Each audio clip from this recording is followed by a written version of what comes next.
Mundo Católico presenta El Pulso del Papa.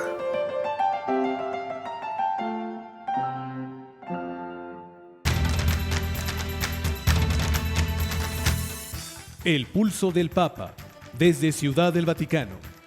Servicios informativos de Ver y Creer. La actividad pontificia y los acontecimientos de relevancia mundial, con enlaces directos a Radio Vaticana, CENI y Vatican Information Services. El Pulso del Papa, desde Ciudad del Vaticano. Servicios informativos de Ver y Creer.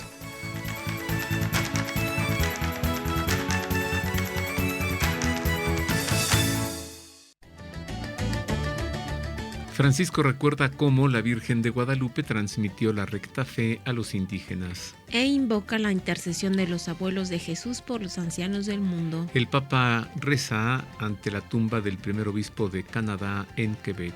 Le diremos cómo acompañó la Virgen de Guadalupe al Papa Francisco en su octavo viaje a América. El Papa pide perdón por males cometidos contra pueblos indígenas en Canadá. La Santa Sede advirtió que el camino sinodal en Alemania podría amenazar la unidad de la Iglesia. La Arquidiócesis de Hermosillo deplora obra blasfema que ataca a la Virgen María en México. El gobierno de México emitirá un documento de identidad no binario. El arzobispo de Puebla da positivo a COVID en medio de la quinta ola de la pandemia. Y por último, la Arquidiócesis de Colombia alerta sobre personas que ofrecen sacramentos inválidos. Estas y otras noticias enseguida en los servicios informativos de Ver y Creer. Termina el mes de julio. Estamos por iniciar el mes de agosto y les saludamos con afecto. Gracias por estar con nosotros. Hoy tenemos mucha información que compartir con usted, pues principalmente el viaje apostólico a Canadá. Oye, la Sagrada Hostia que palpita como corazón, sí, en Guadalajara. No me lo puedo creer. Milagro eucarístico, sí, en Guadalajara. Algo nos quiere decir el Señor, ¿eh? Sí. Estemos atentos, modifiquemos nuestra manera de ser, perdonemos, amemos. Sí. Demos razón de nuestra fe. Tenemos muchas noticias, Marisa. Sí, Roberto. Empecemos a conocer lo acontecido en la semana en el Vaticano y Europa. Sea usted bienvenido a la información.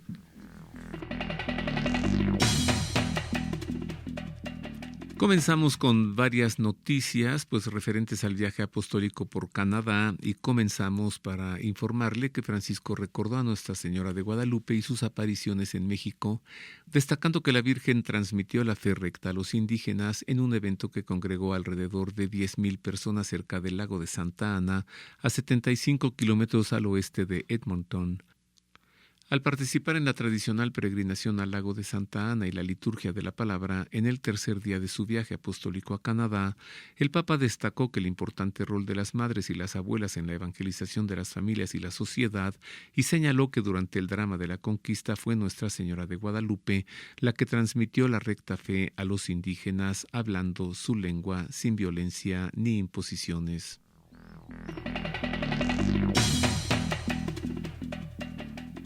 Francisco invocó la intercesión de los santos Joaquín y Ana, abuelos de Jesús, para aprender a valorar a las personas mayores del mundo. Así lo escribió el Santo Padre con ocasión de la memoria litúrgica de los santos Joaquín y Ana, que la Iglesia Católica celebra cada año el 26 de julio. En un par de mensajes enviados a través de su cuenta oficial de Twitter, @pontifex_es, el Papa invitó a rezar por nuestros antepasados y a dedicar tiempo a recordarlos y conservar su legado, porque cultivando las raíces se construye el futuro.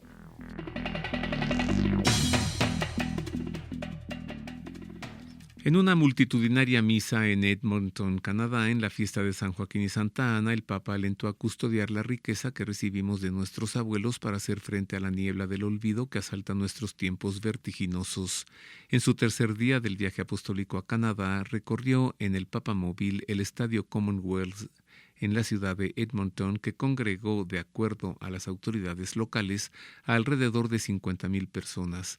En el camino, el Papa besó y bendijo a algunos niños y se detuvo para saludar a los asistentes mientras escuchaba un canto tradicional indígena.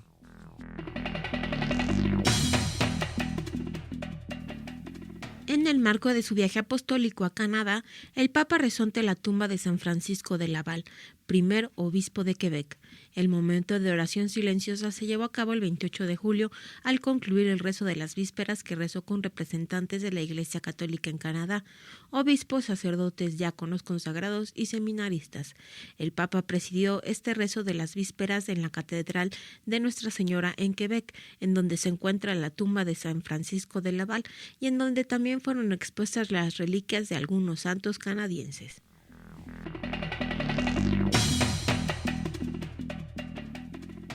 La Virgen de Guadalupe se hizo presente de una forma especial en el segundo día del viaje apostólico a Canadá, en su octava visita al continente americano, la octava visita del Papa. Cerca del final de su encuentro con los pueblos indígenas de las primeras naciones Métis y los Inuit en la localidad de Mascvasis, al sur de Edmonton, el Santo Padre recibió de manos de Monseñor Diego Ravelli, maestro de las celebraciones litúrgicas pontificias, una estola en la que se veía claramente la imagen de Nuestra Señora de Guadalupe. Tras recibir la estola con la imagen guadalupana, el Papa rezó luego el Padre Nuestro y dio la bendición en inglés a los cientos de asistentes al encuentro.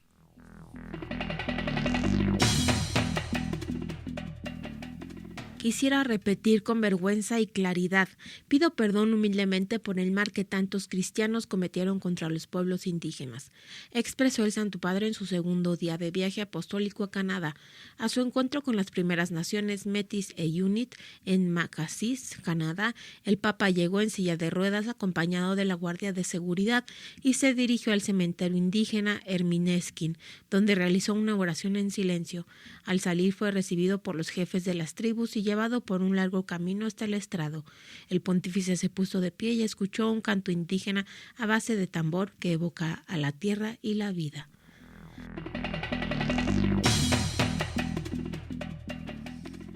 En un gesto histórico de reconciliación, Francisco besó una bandera que busca recordar a los más de 4,000 niños que habrían sido víctimas de abusos en antiguos colegios residenciales de Canadá. En su segundo viaje a Canadá, Francisco llegó a Hermineskin, un barrio residencial ubicado en el suroeste de Edmonton, Alberta, donde rezó en silencio frente al cementerio local y se reunió con los pueblos indígenas de las primeras naciones Métis e Inuit.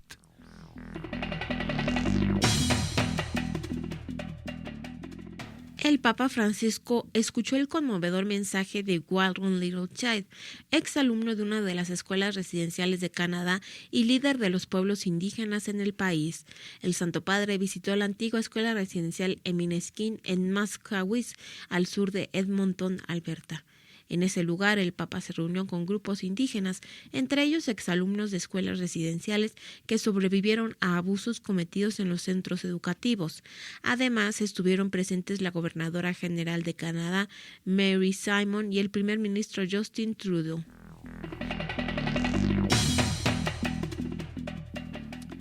En otras noticias, ante la próxima Jornada Mundial de Oración por el Cuidado de la Creación, Francisco pidió escuchar el amargo grito de la creación y animó a rezar y a cuidar nuestra casa común. La oficina de prensa de la Santa Sede publicó el mensaje de Francisco con ocasión de la próxima Jornada Mundial de Oración por el Cuidado de la Creación, que se celebrará el 1 de septiembre de este año. En su discurso, el Papa recordó el tema bajo el que se celebrará esta jornada, escucha la voz de la creación, y aseguró que es un momento especial para que todos los cristianos recemos y cuidemos juntos nuestra casa común. El Papa subrayó la necesidad de una conversión ecológica como respuesta a la catástrofe ecológica ya anunciada por San Juan Pablo II y por San Pablo VI.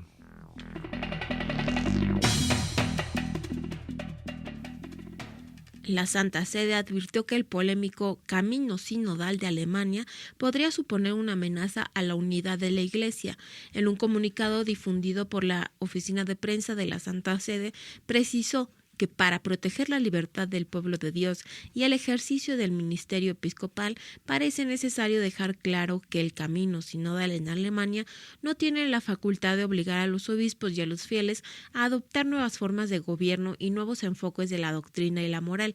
Asimismo, aseguró de manera firme que no sería permisible iniciar nuevas estructuras o doctrinas oficiales en la diócesis antes de un entendimiento acordado a nivel de la Iglesia Universal, lo que representaría una herida a la comunión eclesial y una amenaza a la unidad de la Iglesia.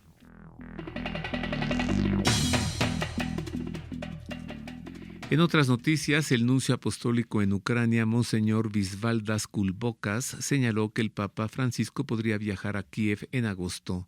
Lamentó la superficialidad con la que algunos abordan el conflicto y consideró que el Papa es el único líder del pueblo agredido que sufre. Monseñor Kulbokas, de 48 años de edad, nació en Lituania y vive en Ucrania desde hace 10 meses. En una reciente entrevista concedida al diario italiano Avvenire, el nuncio lamentó la ligereza, la superficialidad con la que se aborda el tema de la guerra en varios países.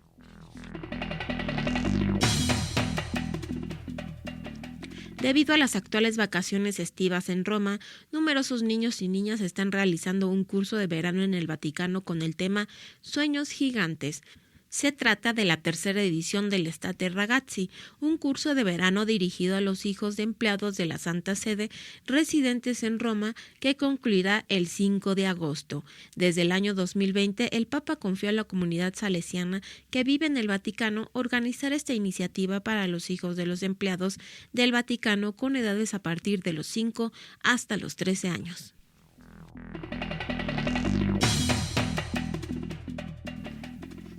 Y hasta aquí las noticias concernientes a la Santa Sede, principalmente al viaje apostólico en Canadá.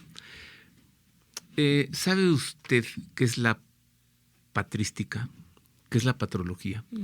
Es esa parte de la teología, Marisa, que trata de los padres de la Iglesia, Sí. los padres de Oriente y los padres de Occidente. Se lo platico, queridos amigos, porque voy a tener una entrevista con el padre Jesús María Aguiñaga, él es patrólogo, para que nos hable precisamente acerca de la doctrina de los padres de la Iglesia. Ay, ¿Qué es esto? ¿En qué consiste? Así que antes comenzamos pues con... Sí, con una nota para darle una presentación que es de los padres de la Iglesia.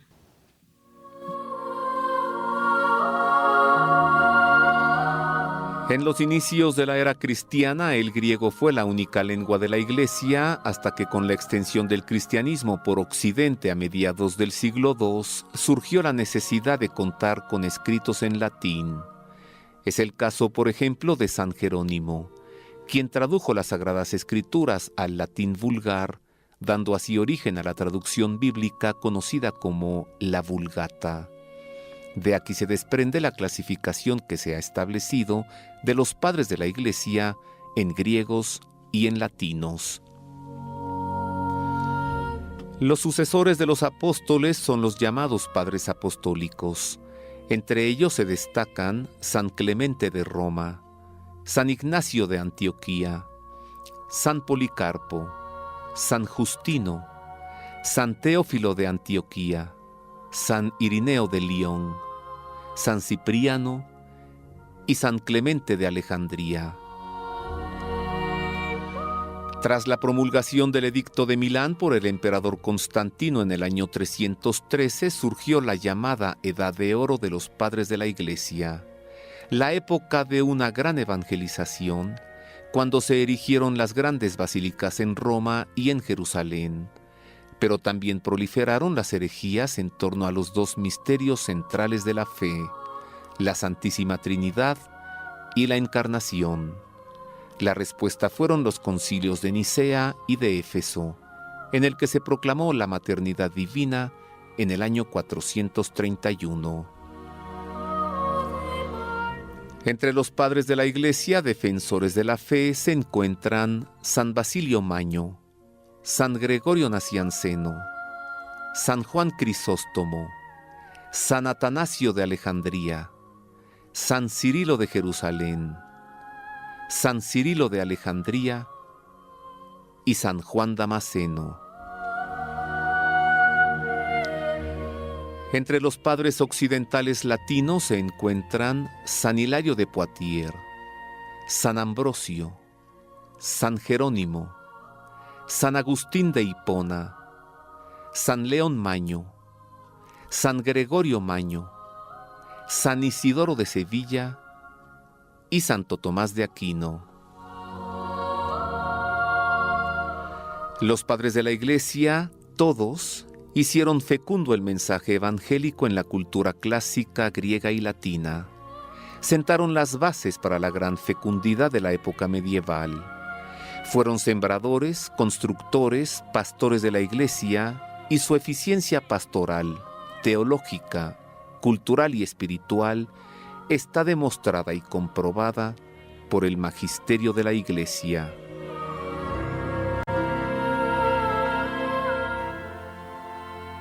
Pues así los padres de la Iglesia. Hacemos una pausa ahora, queridos amigos, y regresamos para profundizar en este tema. ¿En qué consiste, qué es la doctrina de los padres de la Iglesia? Queremos conocer su opinión. Contáctenos en nuestro correo electrónico elpulsodelpapa@vericreer.com. Continuamos en más de los servicios informativos de Ver y Creer. Como le decía, hablemos ahora sobre la doctrina de los padres de la Iglesia. Profundicemos en este tema y para ello recibo al padre Jesús María Aguiñaga. Él es teólogo con especialidad en patrología y es profesor en la Universidad Pontificia de México. Padre Jesús María Aguiñaga, muchas gracias. Gracias a usted por la invitación, Roberto. Hoy tendremos clases sin ir a la universidad. Bueno, esperemos que sí. Bueno, cuando uno dice los padres de la Iglesia, alguien pensará en todos los sacerdotes, ¿no? El padre de mi parroquia, el padrecito que me bautizó. No, los padres de la Iglesia. Sí. Antes de preguntarle quiénes son, le tendré que preguntar entonces, ¿qué son los padres de la Iglesia? La primera palabra que se me viene en mente son un tesoro, pues sí, un pilar, un referente para los orígenes de la Iglesia, del cristianismo, porque fueron los primeros intérpretes de la Escritura, el dogma, la celebración, la doctrina toda, reflexión sobre el hombre, sobre el más allá, la consumación, el destino último del hombre y del mundo, los problemas morales, la relación con el imperio, la cultura. Hombres eran oradores, conocían la cultura, estaban a la altura de la cultura de su tiempo y que pudieron poner su cultura, la cultura, al servicio del Evangelio. Creo que ya con esto engancha de lo que es este tesoro. Es decir, sabios, hombres sabios. Teólogos y pastores. Muchos de ellos monjes, sí, o algunos de ellos monjes. Va a haber un periodo en el que van a comenzar a haber obispos monjes. Siglo IV, sobre todo, porque también ahí entra el tema del monacato, que es uno de los grandes argumentos que encontramos en este periodo. Padre Aguiñaga, los padres de Occidente y los padres de Oriente, ¿qué significa? Bueno, también podríamos hablar de los padres siríacos. Ah. También podemos hablar, dentro del Occidente, tenemos varias etapas y tenemos regiones, tenemos teología. Pero bueno, estos dos grandes bloques, tenemos padres de Occidente y padres en el Oriente. El periodo patrístico, un punto clave de división y de estudio, el año 313, el Acuerdo de Milán, Constantino, que reconoce al cristianismo como una iglesia dentro de las que había en el Imperio Romano y deja de ser un cristianismo, una religión perseguida, donde tiene ya la nota de licitud. Que aquí me gustaría hacer una precisión, donde pienso yo que algunos escritores, periodistas, hacen una confusión. Una cosa es reconocer al cristianismo como permitido dentro del imperio y otra cosa es la cristianización del imperio, que es diferente. Y entonces efectivamente tenemos padres en el occidente que se van a distinguir, sobre todo ya cuando el latín comienza a ser la lengua de Occidente, estamos hablando del siglo IV, previo a eso era griego. Pero llega un momento en que son escritores que escriben y hablan latín y que dejan de conocer el griego. Y tenemos los padres en el Oriente que la lengua siempre será el griego. Pero también tenemos la parte latina. Hay lenguas dentro del periodo patrístico, naturalmente latín y griego, siriaco, copto. Estamos hablando de en torno a Egipto, que ahí la lengua es el copto. Y otras lenguas, el siriaco. San Antonio no es de Egipto. Exactamente. Antonio el Grande, ¿no? El que conocemos como el padre del monacato en el Abad. occidente, Abad, sí. Con el que estuvo Atanasio un tiempo en alguno de sus exilios. Vivía en una gruta, ¿no? Así es. San Antonio. Y le llevaban endemoniados. Bueno, es famosa su escrito la vida de Antonio, por la estancia que tuvo San Atanasio ahí con Antonio. Cuando éste muere, los monjes le dicen, Padre Atanasio, escribe algo. Y es una de las biografías dentro de este género literario. Es otro de los argumentos que podemos hablar de los padres de la Iglesia. Los géneros literarios que tomaron del mundo grecolatino. Y entonces se hablaba de las gestas, de las luchas, las victorias que habían tenido los romanos y los griegos. Pero va a tener esta intuición el cristiano, en periodo patrístico, decir, y los éxitos, las victorias del cristiano, y entonces estas también se narran. Hay historia de la historia que escribe Eusebio de Cesarea.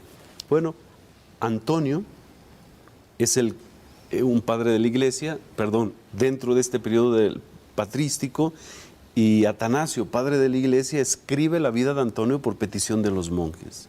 Y dice, ojalá que esto les sirva de enseñanza para que lo imitemos. Y viene ahí la imitación del santo, del monje. Porque antes teníamos a los mártires. ¿Quiénes son primero, los padres de Oriente o los de Occidente? Bueno, es que tenemos el periodo, más bien le llamamos, en esta división que hacemos dentro de la patrística, los padres subapostólicos, los inmediatamente posteriores a los apóstoles. Y tenemos escritos, por ejemplo, un escrito interesantísimo, en la segunda mitad del siglo I, la Didaché, que bebió de la misma fuente oral de la que bebieron Mateo, Marcos y Lucas. Algún tiempo se decía que la Didaché dependía de Mateo, Marcos y Lucas, evangelios sinópticos. No, bebió de la misma fuente oral. ¿No es la fuente Q? No. Esto es previo, naturalmente, porque se refiere a toda la cuestión sinóptica, Mateo, Marcos, Lucas. No, es un escrito, la enseñanza de los apóstoles, la Didaché, eso significa Didaché, enseñanza, que tiene 4 partes, una moral, una parte litúrgica, una parte jurídica y el último capítulo escatológico. Interesante que ya ahí nos habla de la oración, de la Eucaristía, del bautismo, la vida moral, cómo hay que comportarse y problemas sobre el final. Todavía, ¿verdad, Padre? Hasta nuestros días, en Milán, la misa en rito ambrosiano. Así es. Es Sí. uno de los ritos que tenemos en la Iglesia Latina, el rito ambrosiano, Vámonos a Milán. con Ambrosio. ¿Será que sí de veras San Agustín se convirtió por San Ambrosio? Era un personaje que lo impactó. Él nos lo dice en las confesiones. Hay algunos pasajes muy interesantes de Agustín en torno a Ambrosio. Voy a citar 2. Ajá. Agustín tenía muchos ruidos interiormente en este proceso de bautizarse. Se fue a Milán porque Ambrosio era un excelente orador y quería aprender. Además llevaba un cargo muy concreto dentro de la corte, si le queremos llamar así. Ambrosio estaba informado del proceso de Agustín gracias a Mónica. Y Agustín en las confesiones dice que él quería hablar con Ambrosio, pero Ambrosio no lo atendía. Y dice una palabra en latín, episcopaliter. Dice, estaba con un aire, con una postura episcopaliter. Es un adverbio latino que no tiene traducción al español. Podríamos decir, con aire de obispo. Ajá. Con la nariz un poco levantada. Con muchas ínfulas. Así es. Lo cual podría ser un comentario negativo de Agustín hacia Ambrosio, pero considero que no lo es. Es la admiración, pero dentro de eso dice lo que le llama la atención, que Ambrosio estaba leyendo, pero estaba leyendo en silencio. Este podría ser un dato que nos pasa desapercibido, porque hoy decimos que hay que leer con los ojos, no balbuceando, porque perdemos tiempo. En la antigüedad se leía para proclamar lo que se leía. Leer sin mover los labios, sin articular, quería decir que sabías de memoria el texto. Y lo que tenía Ambrosio en su mano era la Sagrada Escritura. Esta escena es impactante. Hay otro momento, había habido un problema en la iglesia de Milán. Y entonces había el temor, el peligro de que fuera confiscada la iglesia. Y entonces estaba Ambrosio en oración, con cánticos, con himnos, con la iglesia y con el pueblo apoyando al obispo. Entre el pueblo estaba Agustín, que aún no se bautizaba, y con todos esos ruidos interiores. Y dice Agustín, lloraba y estaba dispuesto, como la gente, a dar la vida junto con el obispo. El mismo Agustín. El mismo Agustín, no bautizado. Esto nos habla del impacto que tiene Ambrosio en la vida de Agustín. Y nos habla de la elocuencia de Ambrosio. Claro, que con su predicación, que él iba buscando aprender de Ambrosio al escucharlo por ser un gran orador, pero digamos, el contenido de esta oratoria toca el corazón de Agustín. ¿Agustín también es padre de la iglesia? Claro, sí. Claro. Es el gran padre de la iglesia de Occidente. Usted cursó, bueno, su doctorado es Teología y Ciencias Patrísticas. Las ciencias patrísticas. Bueno, es teología porque podríamos decir patrología y patrólogo. Patrología, la doctrina de los padres. Ajá. Patrología y patrística. Patrística, la doctrina de los padres. Patrología, la historia, el contexto en el cual están los padres de la iglesia. Pero tenemos otras ciencias, la literatura cristiana antigua, donde ahí también se aborda literatura heterodoxa, las herejías. Pienso en el gnosticismo antiguo, que es muy fuerte en el tiempo de Ireneo de León, siglo II. Pero tenemos también la iconografía, tenemos la paleografía, la filología, el estudio de las palabras, por eso le llamamos ciencias patrísticas. O sea, ¿usted sabe todo eso? Bueno, algo de esto estudiamos. Y me dijo que, hablemos de... el arte paleocristiano. Y ahí entra la iconografía, sí, de los padres de la iglesia. Son las primeras manifestaciones de arte que tuvo el cristiano, naturalmente que toma muchos modelos del mundo grecolatino, pero viene aquí la parte de la impronta, lo que aporta el cristianismo. Podríamos pensar, por ejemplo, ¿son los iconos? Bueno, con la iconografía nos vamos al arte bizantino, pero ¿cómo decoraban las catacumbas? Ah, claro, sí. Pienso, por ejemplo, en la catacumba de San Calixto, el cubículo de los sacramentos, donde encontramos elementos del bautismo y del buen pastor, de la Eucaristía. Encontramos el pez, el ancla, los sarcófagos. Esas líneas encontramos oblicuas. En la arqueología las basílicas, que es un elemento que se tomó del Imperio Romano, los bautisterios, los martirium, estos espacios donde estaban las reliquias de los mártires. De hecho, otro tema que tenemos aquí es el origen del culto a las reliquias. Con los padres de la iglesia. Con los padres de la iglesia. Padre Aguiñaga, ¿cuánto quisiera yo poder conocer de los padres de la iglesia? Y estoy seguro que nuestro público también. Usted siendo catedrático en la Universidad Pontificia de México, pues bueno, evidentemente en la Universidad Pontificia de México, pero me parece que no hay otro lugar en todo este país donde se pueda estudiar la doctrina de los padres de la Iglesia, ¿verdad? En México, solo en la Universidad Pontificia de México. Claro, pues sí. Y allí, quien quiera acercarse a este conocimiento en la universidad, ¿pero cómo? Tenemos varias formas. De una manera académica, 2 veranos, porque tenemos un diplomado en el pensamiento de los padres de la Iglesia, en los cursos de verano de la universidad. ¿Y la otra forma? La otra forma es la licenciatura en teología con especialidad en patrística. Ándele. Estos son 2 años de manera presencial, que ojalá que algún día podamos tener también esta parte a distancia con reconocimiento oficial. Ojalá, este es un proyecto. 2 años asistiendo diario. Asistiendo diario, de lunes a viernes. Virtual. Y otra forma... ¿O presencial? Esto es presencial. Este es presencial. Es presencial. ¿Y este cuándo es? Este es de agosto a mayo. ¿Y ya están las inscripciones abiertas desde ahora? Ya están las inscripciones. O sea, ¿me puedo escribir mañana? Claro, y yo soy el que coordina por ahora la licenciatura en teología con especialidad en patrística. Y Padre Aguiñaga, ¿no tendrá algún curso para sábados?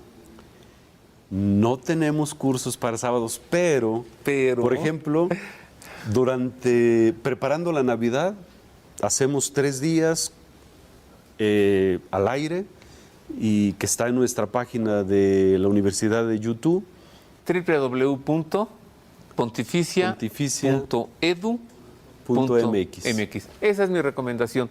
Métase usted allí y va a encontrar lo que el Padre Aguiñaga nos dijo, todas estas conferencias, estas ponencias, los cursos de verano, la licenciatura, para pues acercarnos y tener esta sabiduría. Y yo termino con voy a hacer una confesión. Cuando a veces me da por escribir algo, busco lo que algún padre de la Iglesia comenta sobre eso. Perfecto. Lo cito, entrecomillado, ¿no? Como dice San Ambrosio. Y entonces el artículo se vuelve valioso. Y nadie me puede discutir. Y cuando alguien me ha discutido, le he respondido, pues reclámale a San Agustín. O sea, yo nomás lo cité. Es una sabiduría. Claro. Muchas gracias, Padre Aguiñaga. Gracias a usted, Roberto. Oiga, ¿cuándo regresa? Mañana, ¿no? Y pasado mañana. Gracias. Tenemos tanto por saber, tanto por conocer. Muchas gracias de nuevo, Padre. Gracias. Patrólogo el Padre Jesús María Aguiñaga, profesor en la Universidad Pontificia de México.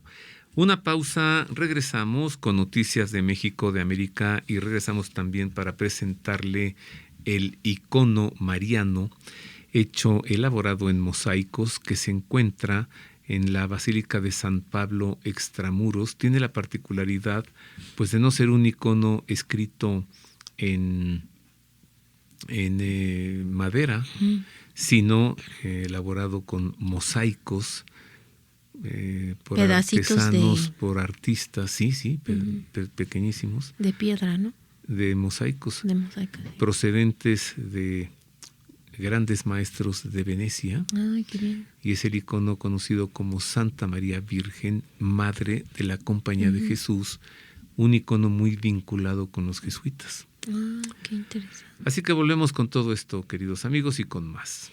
Háganos llegar sus sugerencias y comentarios a nuestro correo electrónico elpulsodelpapa@vericreer.com. Continuamos con más de los servicios informativos de Ver y Creer, ahora para darle a conocer los acontecimientos ocurridos en el continente americano y en México. Nuevamente para usted, más noticias. La Arquidiócesis de Hermosillo en Sonora deploró la realización de la obra blasfema La Mamá Cabaret, que ataca a la Virgen María y que ha suscitado la indignación de los fieles católicos. En un tuit en el que se dirigió a Alfonso Duraz, gobernador de Sonora, y al Instituto Sonorense de Cultura, la Arquidiócesis señaló: es lamentable que si en verdad se busca la corresponsabilidad para construir la concordia social, se promuevan eventos que lastiman la sensibilidad de miles de ciudadanos. El sitio web del gobierno de Sonora señala en la obra que se puede ver a la Virgen que viene a la tierra para iniciar una campaña política, tras el fracaso de su hijo Chuy y de los hombres para lograr la salvación.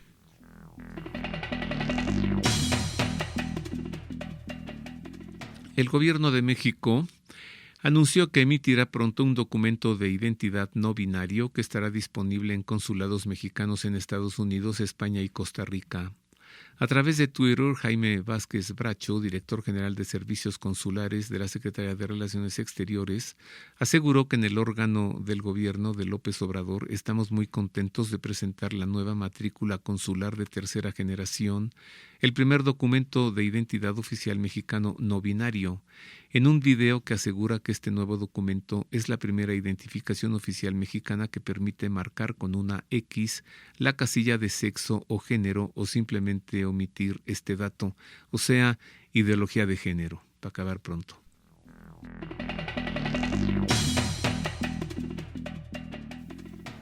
En medio de la quinta ola de la pandemia de COVID-19 en México, el arzobispo de Puebla, Monseñor Víctor Sánchez Espinosa, dio positivo y se encuentra estable y recibiendo tratamiento médico.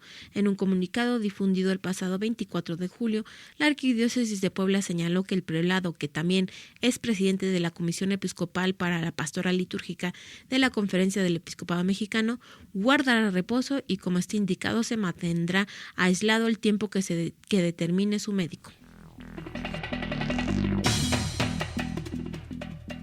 En Noticias de Colombia le informo que la Arquidiócesis de Tunja alertó a los fieles que a muchos pueblos y ciudades están llegando personas que sin autorización ofrecen servicios religiosos a nombre de la Iglesia Católica, provocando la multiplicación de sacramentos inválidos.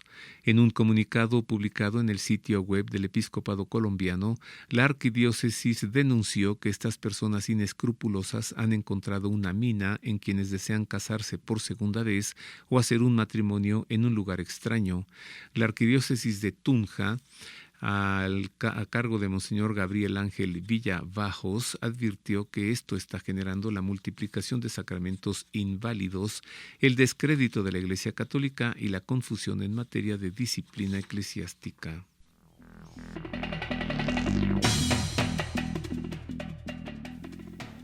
El delegado de la Conferencia Episcopal de Colombia para las Relaciones Iglesia-Estado, Monseñor Héctor Fabio Henao, afirmó que la Iglesia Católica está dispuesta a colaborar con el proceso de paz total que iniciaría el gobierno de Gustavo Petro, quien asumirá la presidencia el próximo 7 de agosto.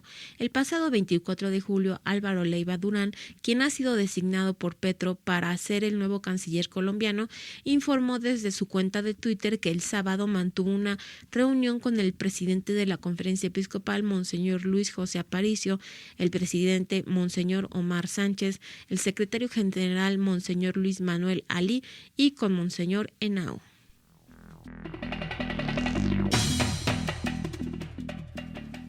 Ahora en Noticias del Perú le informamos que el arzobispo de Piura y Tumbes, Monseñor José Antonio Eguren, hizo un llamado a defender la democracia y la libertad en Perú ante los múltiples casos de corrupción desde que inició el gobierno del presidente Pedro Castillo, que cumplió su primer año el pasado 28 de julio en la fiesta de la independencia de ese país. En este nuevo aniversario patrio, hago un llamado al entendimiento y a la unión entre todos los peruanos y piuranos a defender nuestra democracia y nuestras libertades fundamentales, dijo el arzobispo en una misa celebrada en la Basílica Catedral de Piura con motivo del aniversario número 201 de la independencia de Perú.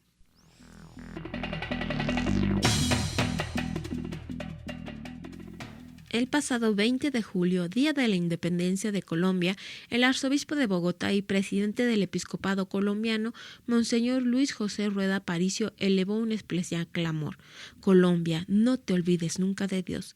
En la homilía de la misa y Te Deum que celebró en la Catedral Primada de Bogotá por los 212 años de independencia nacional, el arzobispo se dirigió a las familias del país y les dijo: Colombia, no te olvides de Dios. Cuando nos olvidamos de Dios, cuando un país se olvida de Dios, va a la ruina, se destruye, afirmó.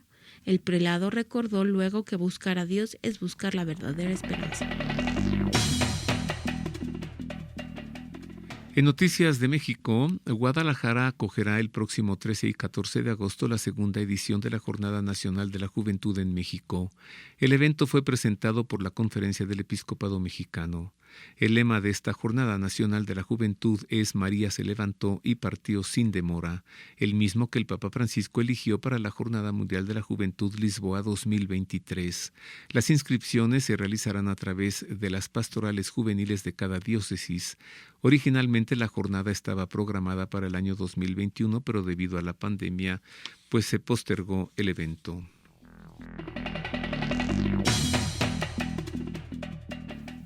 En redes sociales circula un video que muestra lo que parece ser un milagro eucarístico en el que una hostia consagrada expuesta para adoración de los fieles parece latir como lo hace el corazón.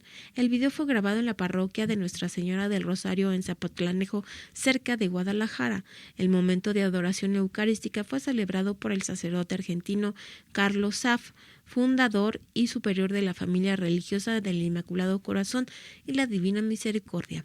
Así que doy fe de que eso es auténtico, del momento exacto, señaló. Las personas que adoraban al Santísimo comenzaron a ver lo que ocurría, algo que duró 20 segundos, 30 como máximo.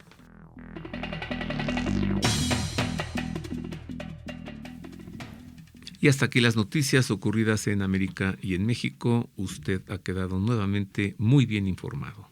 Ahora escuchemos el icono de Santa María Virgen, Madre de la Compañía de Jesús.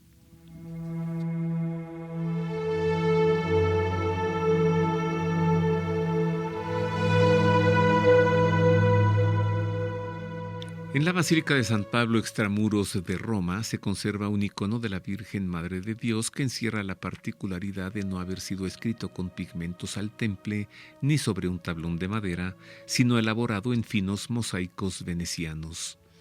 Esta imagen de la Virgen María guarda una íntima relación con los jesuitas y particularmente con su fundador San Ignacio de Loyola, pues ante este icono él pronunció la profesión de sus votos 7 meses después de que el Papa Paulo III, quien pontificó de 1534 a 1549, aprobara la fórmula de la Compañía de Jesús el 27 de septiembre de 1540. El origen de este icono se remonta a principios del siglo XIII, cuando Honorio III, romano pontífice de 1216 a 1227, solicitó a la Serenísima República de Venecia que enviara a Roma a sus mejores artistas para elaborarlo. Su tema iconográfico es típicamente bizantino, pues la posición de las figuras del Niño Jesús y de su madre la hacen ser una odigitria, el tipo más solemne y erático de entre los iconos marianos. La Virgen aparece de medio cuerpo con la cabeza ligeramente inclinada hacia su Hijo, a quien sostiene en su brazo izquierdo y lo presenta con su mano derecha, mientras con sus grandes ojos dirige una mirada hacia el espectador. Ella viste túnica y homoforión color azul intenso con una estrella blanca en su frente y otra en su hombro derecho. Su hermoso rostro lo resalta un nimbo de oro. El Niño Jesús luce serenamente sentado en el regazo de su madre mirando hacia el cielo, mientras con su mano derecha imparte su bendición, al tiempo que con sus deditos indica sus naturalezas divina y humana y el misterio de la Santísima Trinidad. En su manita izquierda sostiene el manuscrito sagrado. Su ropaje, color rojo encendido y ceñido por lienzos blancos, lo complementa un par de pequeñas sandalias. Su nimbo de oro, decorado con una cruz griega, se sobrepone parcialmente al nimbo de su madre. Los maestros venecianos del mosaico consiguieron plasmar de una manera muy natural los pliegues de los ropajes gracias a un artificio, mediante la inserción de filas de teselas de oro hasta imitar los muchos pliegues de los vestidos, provocando así un aspecto muy suave a la vista. Igualmente lograron presentar un fino rubor en las mejillas de ambos con el uso de minúsculos mosaicos de color rojizo muy tenue. Delante de este icono, el 22 de abril de 1541, San Ignacio profesó sus votos religiosos, dando comienzo a la Compañía de Jesús. Su primera misa la había celebrado en Roma la noche de Navidad del año 1538 en la Basílica de Santa María la Mayor. Casi 3 años después hizo su profesión religiosa en la recién fundada Compañía de Jesús, junto con otros 5 jesuitas. Él mismo dejó escrito tal acontecimiento ocurrido ante el sagrado icono. Cuando llegamos a San Pablo, los 6 nos confesamos unos a otros. Se decidió que Íñigo dijese misa en la iglesia y que los otros 3 recibiesen el Santísimo Sacramento de sus manos, haciendo sus votos de la siguiente forma. Ignacio diciendo misa y justo antes de la comunión, sosteniendo un papel con la fórmula de los votos, se volvió hacia sus compañeros que estaban arrodillados y pronunció las palabras de los votos. Después de decirlas, comulgó recibiendo el cuerpo de Cristo. Cuando terminó de consumir, colocó las 5 hostias consagradas en la patena y se volvió hacia sus compañeros. Cada uno tomó el texto de los votos en su mano y dijo en voz alta las palabras. Cuando el primero terminó, recibió el cuerpo de Cristo. Luego, por turnos, los demás hicieron lo mismo. La misa tuvo lugar en el altar de la Virgen, en el que estaba reservado el Santísimo Sacramento. En la fórmula, San Ignacio estableció que los votos se emiten coram eius Virgine Matre o en presencia de la Virginal Madre. Cada 22 de abril los jesuitas celebran la festividad de Santa María Virgen, Madre de la Compañía de Jesús, con el himno Señora la más gloriosa, más alta que el firmamento, que al que te dio humano aliento, tu pecho das generosa. La Virgen María ya había adquirido un papel relevante en la conversión de San Ignacio desde que se le reveló en 1521 mientras se recuperaba de sus heridas en Loyola, como él mismo relata. Estando una noche despierto, vi claramente una imagen de Nuestra Señora con el niño Jesús, con cuya vista por espacio notable recibí consolación muy excesiva. Esta experiencia mística se vio coronada con su profesión religiosa ante el milagroso icono.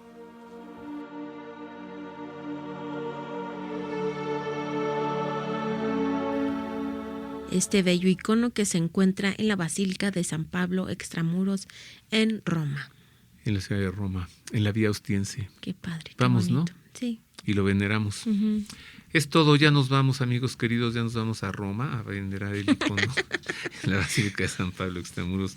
Hemos tenido el agrado de estar y a con comer usted. Pizza. Ah, bueno, por Qué supuesto, delicia. en el Trastevere. Marisa O'Farrill. Y Roberto Farril, y en la redacción Ana Guadalupe Silvestre, en los controles operativos Miguel Ángel Mejía. Feliz mes de agosto que inicia. Sí, nos escuchamos la próxima semana. Le dejamos con la bendición del Santo Padre. Hasta luego. Dominus vobiscum. Et cum spiritu tuo. Sit nomen Domini benedictum. Et hoc nunc et usque in saeculum. Aiutorium nostrum in nomine Domini. Qui fecit caelum et terram. Benedicat vos omnipotens Deus, Pater et Filius et Spiritus Sanctus. Amén.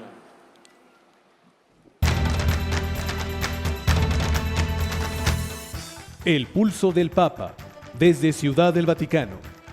Servicios informativos de Ver y Creer. La actividad pontificia y los acontecimientos de relevancia mundial, con enlaces directos a Radio Vaticana, Zenith y Vatican Information Services. El pulso del Papa, desde Ciudad del Vaticano. Servicios informativos de Ver y Creer.